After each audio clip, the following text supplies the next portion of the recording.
તો જય જોહાર જય આદિવાસી. તો કેમ છો? મને તમારા બધાનું એક નવા બ્લોગમાં સ્વાગત છે. જે આજે એક મસ્ત વિડીયો બનાવવાના છે અને આ છે આપણો લાઈગર.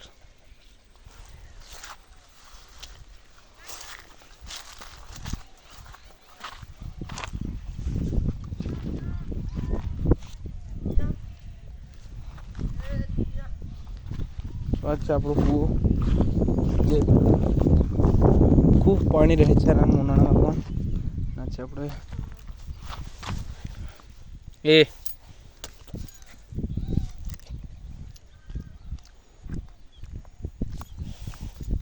पट्टों में जुगाड़ के बनाया तो